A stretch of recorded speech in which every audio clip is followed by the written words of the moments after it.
Let's start our special seminar today, which is about grading, grading a master thesis. So I will mostly talk from my perspective of somebody who has evaluated now more than 110 master theses. And I would be happy to start a discussion and hear your questions or comments on these typical grade characterizations. But before we go to the grade characterizations, I would like to briefly review the master thesis process, which some of you might already know. And yeah, please stop me anytime, interrupt me anytime when you have a question, raise your voice, or drop a question in the comment in the chat, Zoom chat. So you typically start by submitting a request for a master thesis or application for master thesis in my studies, as I understand. And I then get, on the other hand, so here I'm staff, part of the staff, I get then a notification via this database system. I think it's essentially a database system or learning services platform to approve the supervision request or to confirm my role as supervisor. And then this next block is the main block, writing. You work on the thesis. And depending on the arrangements with the supervisor, I might tell a bit more about my specific arrangements. You then submit the thesis. So you submit the thesis again via this My Studies platform.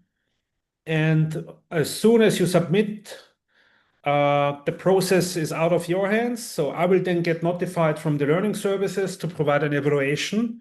So I need then to prepare an evaluation based on the grade characterizations, which I will talk about in a second. And this evaluation or statement from me will be used by the degree program committee. So I would like to highlight that the ultimate authority, the judge, so to say, who gives the grade is the degree program committee. It's not me. I serve as a reviewer, so to say, for the degree program committee. But typically they follow my proposal or my suggestion. Otherwise, they would have to do the whole evaluation themselves completely in detail, which is not really feasible given limited resources. But nevertheless, formally, the grade is decided by the degree program committee and not by the supervisor, for example, me when I supervise your thesis. Okay, any questions up to this point?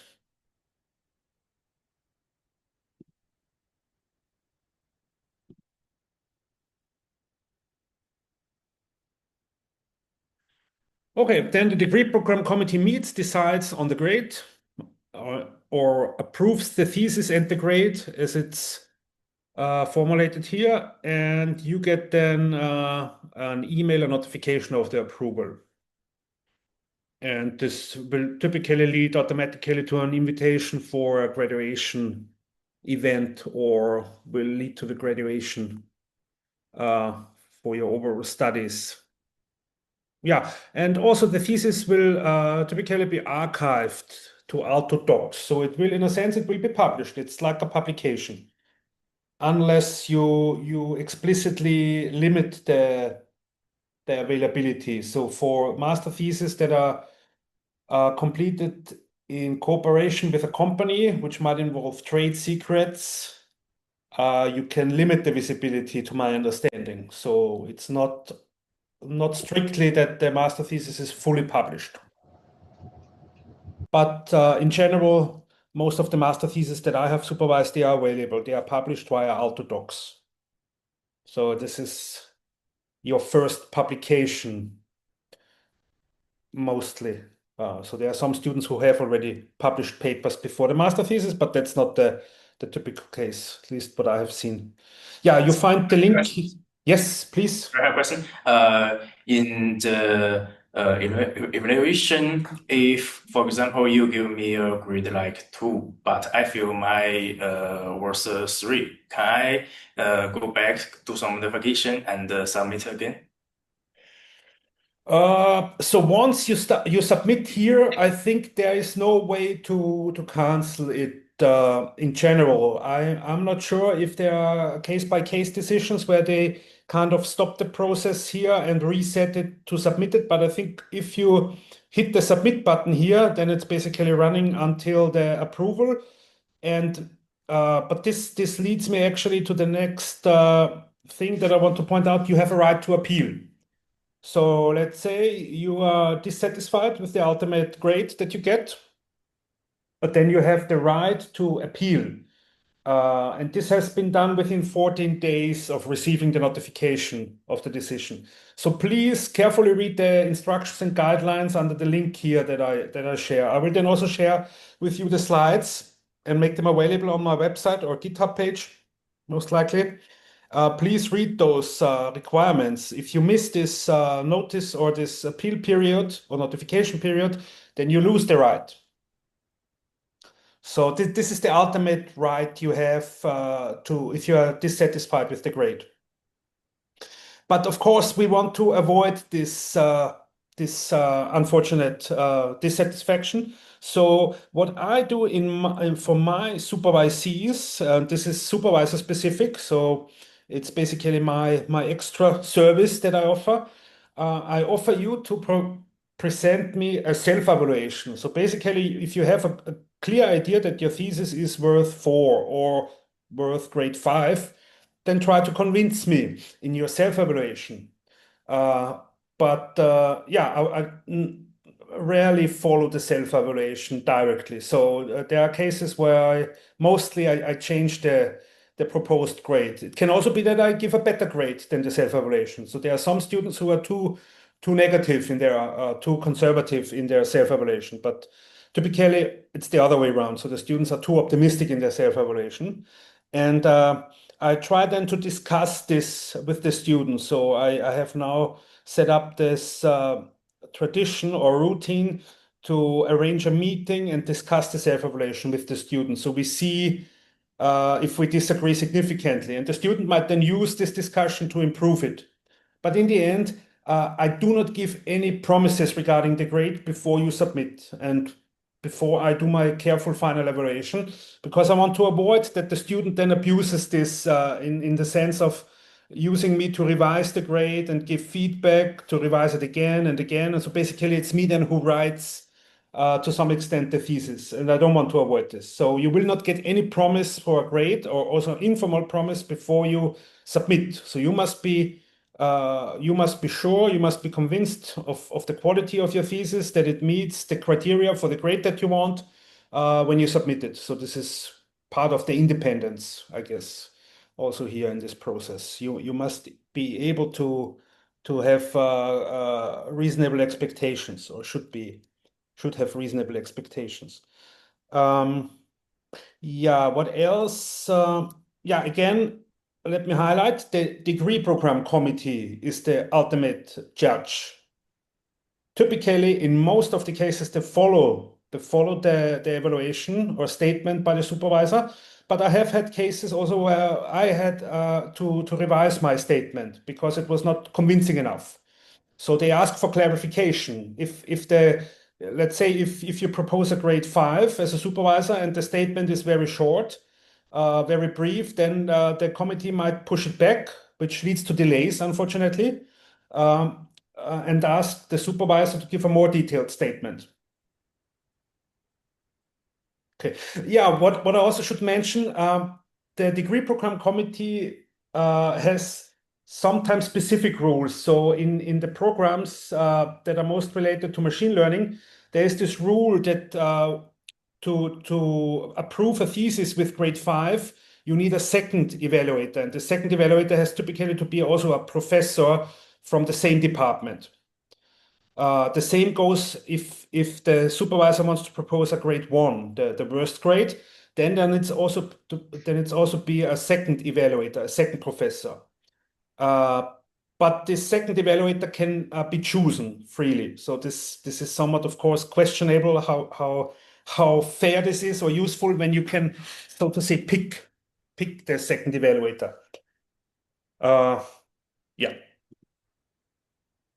And again, I want to highlight that you have the right to appeal. Like with, I think that you have also a right to appeal any grade for any course, but it's a bit different. The formal procedure for appealing is a bit different for thesis, also for PhD. For PhD and master thesis, you have this, for example, the strict period of 14 days. After you received the notification of the decision, you must submit your appeal within 14 days. So I strongly encourage you to read through this precise instructions here under the web link that I prepared, posted here on the slide. Yeah, let's now move on to the actual grading. So my main job as supervisor is to find the correct grade, to find the true grade of a thesis, which is difficult. And I would say, I would doubt that it exists. So the concept of the correct grade, I think, is problematic because there's always a bit of subjective aspects. It depends on the specific supervisor, on his or her background. And but this is the same also in other parts of academia. When you submit the paper, you get two peer reviewers, and these two peer reviewers might have different backgrounds, and depending on their backgrounds, they give different evaluations of a paper. So this aspect of subjectivity is, I would say, very inherent to academia. As long as we want to have humans do research, we will have this most likely. But I try to get as close as possible to the true grade. And we get some guidance from Aalto University, in particular from our school. We have here we have been provided a grading sheet and grading criteria. So we have 6 grading criteria. The first one is research scope and goals. The second one is command of the topic. The third one is methods. The fourth is results and contribution. Then the fifth criterion is presentation and language. And the sixth criterion is the thesis process. And for each criterion, we can give a grade between 1 and 5. 5 is the best, 1 is the worst. But I want to highlight that we are free to use different weights. So, for example, I put very little or almost no weight on the thesis process. As long as we agree, as long as the student tells me I need a bit longer, I don't care how long the thesis takes. I myself took way more than a year for my master thesis because I really wanted to jump into the research topic. I know there are some tendencies that want to streamline processes, so you have to produce a certain number of theses per year, but I'm strictly against this. So you take your time that you want to invest and that you can invest in the thesis, and as long as we agree on the schedule, you will not be penalized here for this grading aspect, thesis process. What I, for example, put a lot of weight on is on the presentation and language. I want the master thesis to be a well-prepared written document. So I expect some effort in good use of language, in polishing the text, and also the figures that you use, that they are well captioned, referenced in the text. But we will talk about this now when we go through this criteria in detail. So do you have any questions at this point? Can we see the grading for each section, or is it for supervisor side only? So you will see, I guess, when you get the notification from the degree program committee, you will see my full statement. And this statement is basically a report or evaluation report that has a justification. So in this report, I give for research scope grade 4, and then you have some lines or a paragraph or two where I justify this grade. And in your self-evaluation, you will also need to justify your grade. So I give you the opportunity to provide a self-evaluation. And if you're super confident that in criterion 1, you should have grade 5, then you must make it clear to me. So let's now look at this individual grading criteria and look at some examples for what would be a grade 5. So here on the right one, we have always this top grade. So this would be grade 5 for research scope and goals, and this would be grade 1. So at this typical grade characterizations, I also share on my GitHub page. So you can look at them carefully if you wish, and maybe you should. So for grade 1, the minimum requirement is to have so the goals are not reported or cannot be recognized. So even if you don't have any goals, you still get grade 1, so you still pass, but it's the worst grade. So for grade 1 also, one has a narrow or poorly defined research scope, poorly defined goals for the thesis, or irrelevant research questions. And you see here already in this characterization, there is a subjective aspect because there is no objective way to test if a topic or a scope is irrelevant. It's up to you that you convince me that it is relevant. So on the other extreme for grade 5 here, we would expect a precisely defined and justified research scope, demonstration of mature thinking in the definition of goals and research questions, and the topic should be very relevant. Yeah, does any one of you have suggestions? How could you convince me that the topic in your thesis is very relevant? We would explore some practical use cases and show you that those use cases are quite promising for future applications. Well, you could say so. Like it's like when I write a funding application, and I want to have €500,000 funding. So the funders they decide for a lot of taxpayer money. So I need to wet their mouth, so to say. I need to say, look, there's a problem. We have 50% inefficiency in this type of heating system. But we now in this project we will develop a new reinforcement learning algorithm that will improve this efficiency to 90%. And this 90% efficiency would translate to saving this amount, this number of tons of CO2 or something. So really like something that shows how you will save the world or save the planet. But it should not be pure fantasy. So you should back it with numbers, like referring to recent statistics about this efficiency or about the carbon footprint of this certain type of heating. And these references should be ideally peer-reviewed papers. So this is how you can convince me that the topic is very relevant. Or another example, you develop a new machine learning algorithm that allows to speed up the development of cancer medication or something. Alex, Yes. would it be helpful to refer here to how to write an impact statement as well? Like to orient on the requirements for impact statements. Yeah, I'm not sure what impact statement you refer to. But yeah, I mean the impact is related to the relevance. Yeah, like when you're writing an article, oftentimes journals require an impact statement, and that has the social relevance, economic relevance, political relevance. Yeah. So basically you just have like this checklist that you can go through whether your topic fulfills that or not. Yeah.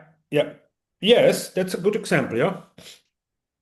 So you can call it impact statement. So you can justify the relevance by an impact statement. Okay,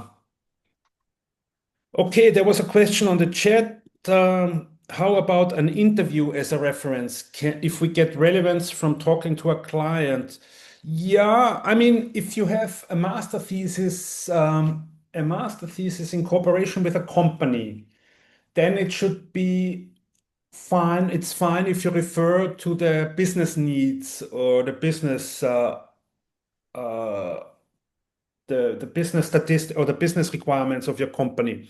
And ideally, you would have an advisor, a company advisor, who also confirms this in his or her statement. Yeah, but referring just to one interview might be not so much convincing. So there should be this relevance statement or impact statement should be backed by hard facts, like statistics published by OECD or United Nations, something like this.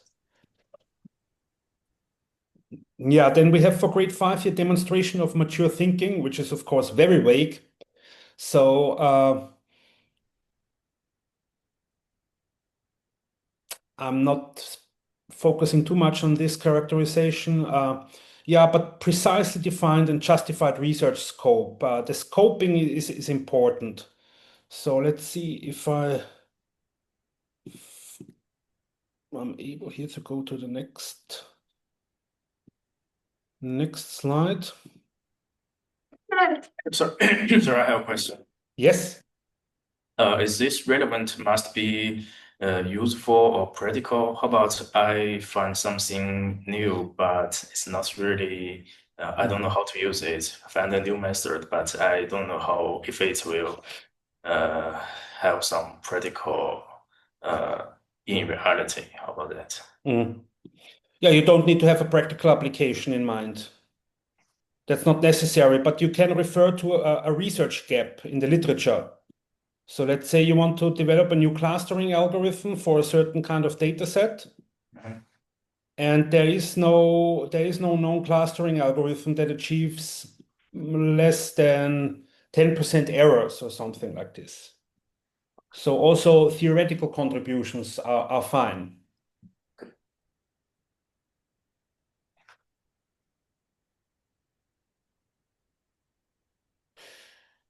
Yes. Yeah, that's a good point. I mean, if you came up with your own research topic, then typically you have been guided by somebody.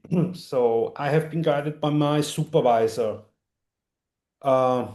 when I did my master thesis. So this is then a bit irrelevant, or it's not so important then to justify the supervisor about the relevance of the topic if he gave me the topic to work on in my master thesis. Because this would be a bit very strange when the supervisor then finds the topic is not relevant and he gave the topic in the first hand. So, but not if you got the topic from a company, from somebody different than the supervisor, then you should justify it somehow.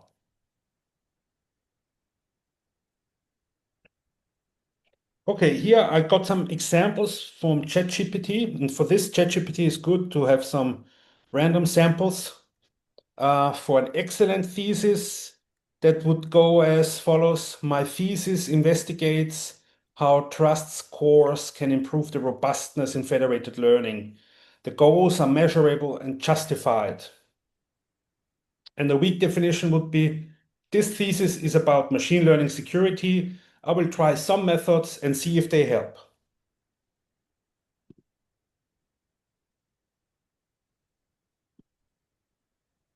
Okay, there's another comment. Does the supervisor from a company need to give a separate statement, or what is required from them? Very good question. It's not mandatory. So formally there's only one supervisor, for example, me, and you can have an advisor from a company. And I ask the students always to get me an evaluation from the advisor, but I cannot make it mandatory. So it can be very helpful and useful also for you.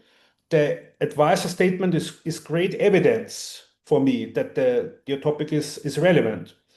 So I strongly encourage you to get me also an advisor statement using a similar template as I use for my evaluation. You can find these grading templates that you use for your self-assessment, that I use for the assessment, and then the advisor can use for the assessment. You can find this form on my GitHub page. Okay. Any other questions regarding research scope and goals?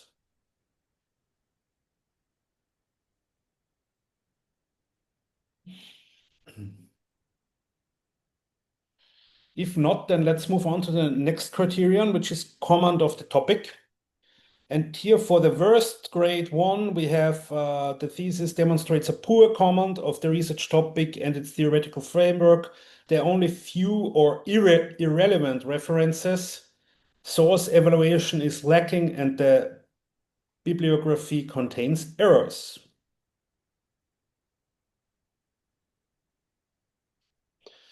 Yes. Yeah, does anyone have comments or questions?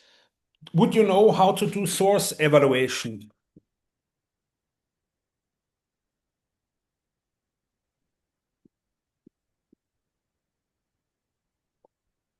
How do you evaluate sources?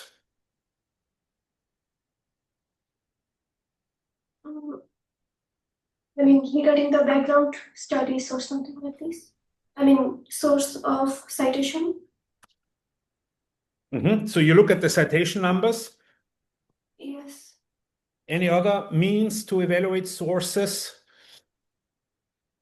Usually, I rely on the IEEE and SNM most, but and try to cite most of the things from them because regarding I'm working on communication side, so on communication side, the information I get from different sources vary from each very much. So I rely on IEEE.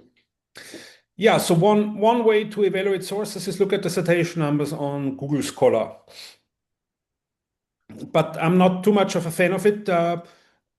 And also, as pointed out already now in this comment, another way is you stick to your home turf, so to say. So your supervisor, when you did your first bachelor thesis, points out this journal or that journal, and you stick them to those. In my case, it was IEEE signal processing journals. And you then tend to stick to those for the rest of your life. But other ways are, as I said, citation numbers, or there's a UFO ranking. How many of you know the UFO ranking in Finland?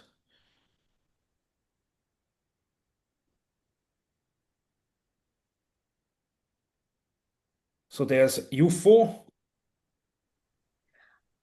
Can we respond these questions? Yes. In my point of view, we can compare differences through the high ranking, and there are some parameters that we can compare the references based on them. In my point of view, I use the high number of references about a paper if I want to use it or if I want to start to read it, and UFO is another option. I use it. There are some more parameters. For example, when we are working on a topic, there are 2 or 3 top professor working on it, and after a while we can recognize this paper is linked to the related professor or not. In that case, I realize, okay, it's okay, and to read and use in my paper. Yes, very good point. So I was just going to show you this UFO ranking, and UFO rank 3, so here in Finnish, 3 and 2 is the top venues typically. But 1 can also be okay if it's a smaller conference like this IEEE Statistical Signal Processing Workshop I published a lot. So this 1 is not per se a bad venue. It can also be that there's a new journal that is only 2 years old that has no rank or rank 1, but 2 and 3 indicators that it's a good venue. And as Asu pointed out, also you follow not the journals but the authors. So not the venues but the authors, and then you have typically some domain experts who dominate the field, and you follow then publications of those.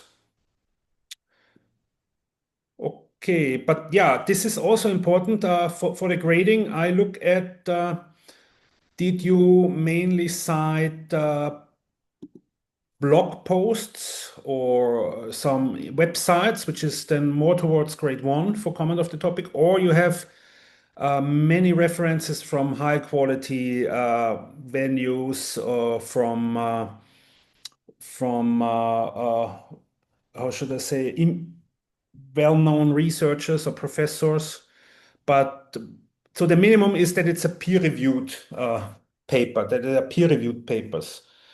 I mean, that's the main thing about academia, that we do peer review, that we check each other's work, we validate, verify, and correct each other's work. So it should be peer reviewed at least. And I don't care that much about citation numbers. So what I typically look at is UFO ranking and if I know it, so IEEE signal processing. Okay, so here we have the extreme examples provided by ChatGPT. So for excellent, a master thesis would have 30 or more peer surveyed. So also some like discusses the contents and compares the articles and yeah, contrasts multiple strategies. It's important that you try to have different perspectives. So let's say when you have when your master thesis is about machine learning for heating control, then you should have a perspective from machine learning, reinforcement learning, and a perspective from building physics or thermodynamics. Okay, and the weak example for a weak comment of topic would be if the thesis only uses blogs and YouTube videos. Yeah, this is an important component of the master thesis that you survey the literature, that you give an overview of the literature. You position your work you embed your work in the current literature, the state of the art. Yeah, this 30 plus here is just a random number, okay? I don't expect from you that you survey more than 30 peer-reviewed articles in your master thesis. This would even be a lot for a PhD or would be more reasonable for a PhD thesis. So this number is actually way too high here. It's just a random number provided by ChatGPT. So there's another question. For the evaluation, if we stick to home turf in some topic, how do you know as an evaluator that those people are the experts if you're not familiar with the domain? Very good question. So for this, I would need help from the advisor, from the company advisor. That's then clearly a case where getting a statement from the advisor is important for the grading. Another question. Also, if there are more than one domain relevant to the thesis, is it enough if one of those domains are strongly reviewed? Yes. Yes. So I don't expect you to be an expert then in machine learning and in building physics or heating technology.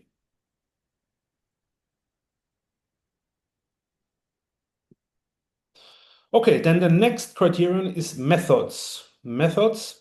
Here we have for the worst grade is if the is covered by thesis that do not really present or clearly show that you systematically used a research or engineering method, or that you obviously use false or inappropriate methods. Although this is difficult to tell.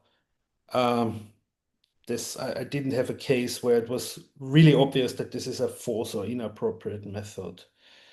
Maybe, I mean, this is in applied machine learning, you have some basic rules of thumb, and I've never seen somebody training a 1 million parameter model or deep neural network on 10 data points and then overfitting. So this would be an example of false or inappropriate methods. Training without any regularization technique, training a 1 million parameter model on 10 data points, which is almost certainly leading to overfitting.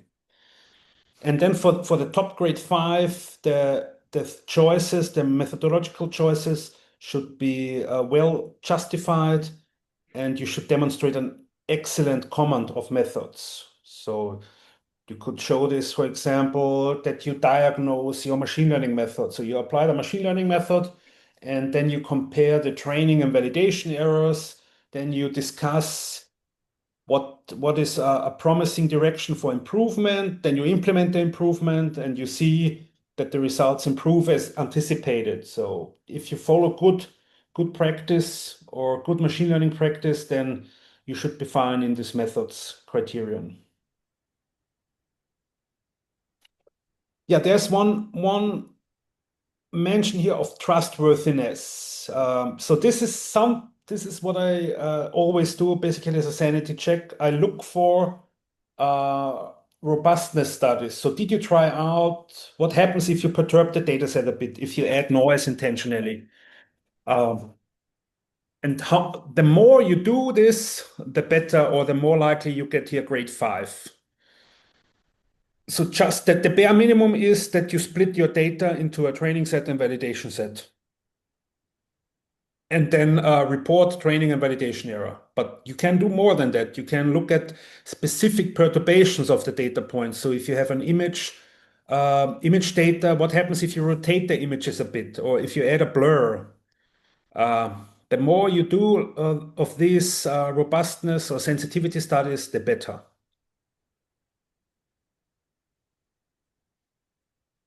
Okay, but again, since I have supervised a lot of master theses from very different topics or on very different applications, for the methods, I also would really appreciate a statement from the advisor who comments on the use of methods from a domain expert. Let's say you do a master thesis on greenhouse gas estimation or modeling, then I'm not an expert on this. I didn't study meteorology. So for this, I would like or would really need the advisor statement.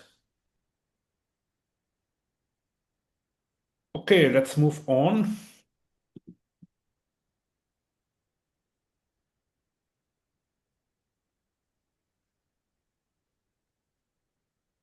Yeah, here as a random example for excellent methods, you choose a trimmed mean due to resilience against outliers. So using a trimmed mean can be shown to be optimal in some settings against outliers.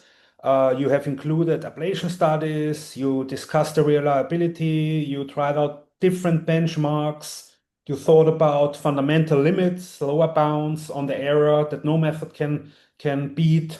All the things contribute to the grade of the methods. Yeah, and an example for a weak thesis regarding methods, you just use the Python code from a GitHub and run it without any justification or discussion.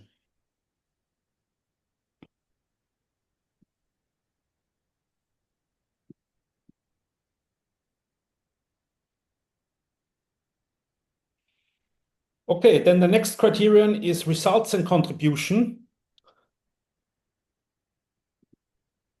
And here for grade 1, it's quite trivial if there are no results can be recognized. So this is really a minimum requirement.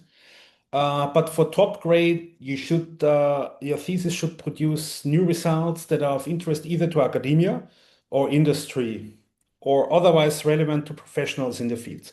And here for this criterion also, I rely strongly on the advisor statement. So if you have done a master thesis for a company, then they are the best ones to judge how useful the contributions and the results of your master thesis are. If you have done a theoretical master thesis based on a topic that I proposed, then I should be able to evaluate the results and contribution.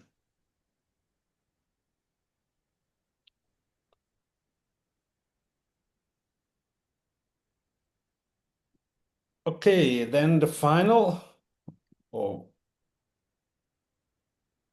Okay, here we still have these examples for an excellent thesis would be that you obtained an improvement or accuracy improvement by 10%, and you have evaluated the method against widely used benchmarks on widely used benchmark datasets. So this is, of course, strongly related. This results and contribution criterion is related to the methods. You need to use the right you need to use methods to get results. So this is would say the methods is like a prerequisite or causally affects the results and contribution grade. But you can use excellent methods. You can show an excellent command of methods, but still the discussion of the results is lacking. Yeah, and the example for a weak thesis would be where you just write that you got some results, but there's no or very little discussion of the results or critical evaluation, like what does it mean now that you have an MSE of 20? Is this close to optimal, or is there large room for improvement?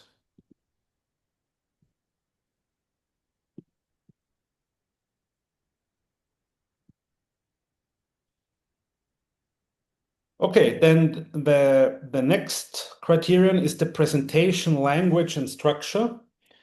And I put a relatively large weight on this criterion. I am a bit pedantic about the quality of text. I want this text to look good, to be a pleasure to read.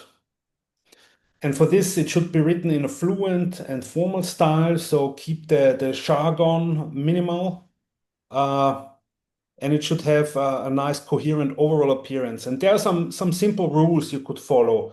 For example, each section that has a subsection or that has subsections should start with an introduction. So I don't want to see something like this. So you have section 1.1, some title, and then you have section 1.1.1, and there's nothing in between here. So if as soon as before the next hierarchy level starts, you should have some text, some introduction for this section 1.1 that briefly overviews or surveys the subsections, how they tie in together, and also how in this introduction you should explain how section 1.1 builds on the previous sections and serves the next sections. So I'm very pedantic about this. When I see such a construction, then this is not an indicator for top grade 5.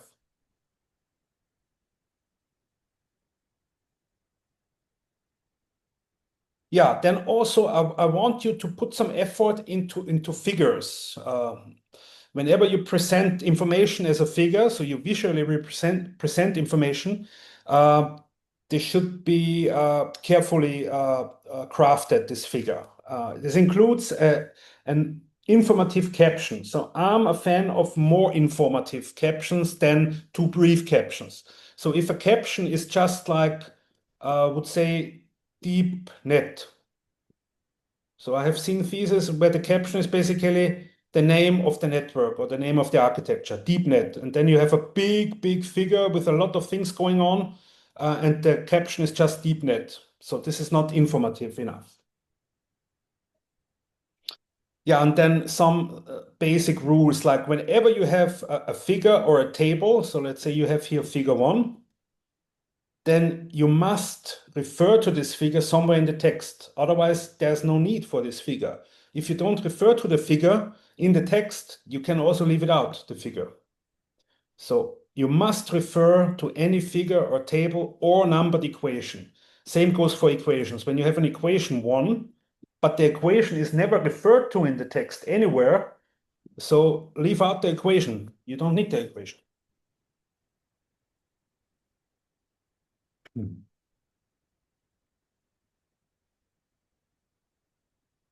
What else? Some basic rules regarding presentation. Yeah. When you formulate research questions in the introduction, so you have a section 1 introduction or chapter 1 introduction, then I expect that you have in the final section, conclusion,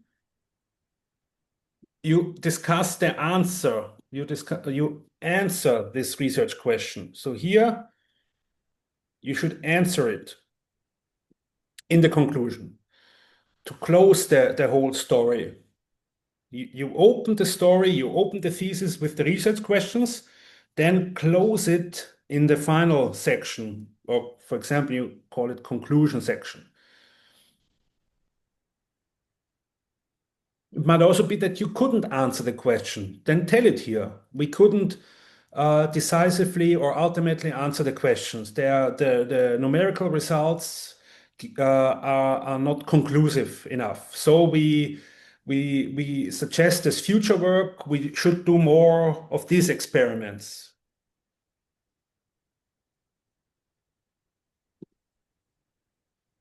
Okay, then the final criterion is the thesis process. And as I said, I put very little or almost no weight to this criterion. As long as you tell me I need longer, as long as we agree on the schedule, this will not affect your grade. So here, for example, I do not follow this characterization. The thesis has been completed within 6 months, so I don't care how long it took. You take the time you want, and you can invest in your thesis. And also, yeah, students demonstrate solid skills in working independently. This is by default the case by me because since I supervise a large number of thesis workers, I cannot offer you weekly one-on-one meetings. So I offer you this time slot now here on Mondays at 11, where you can present your questions. But it's up to you that you use this opportunity, that you join these sessions, and that you ask questions here. So I do not force you to attend those. Okay, that's basically it from my side. I will share with you also the slides that I have now shown, and this includes references like the School of Science Master Thesis Guide, my GitHub page where you find the typical grade characterization PDF, and you find the template for the evaluation reports. So let's see if we can open this here.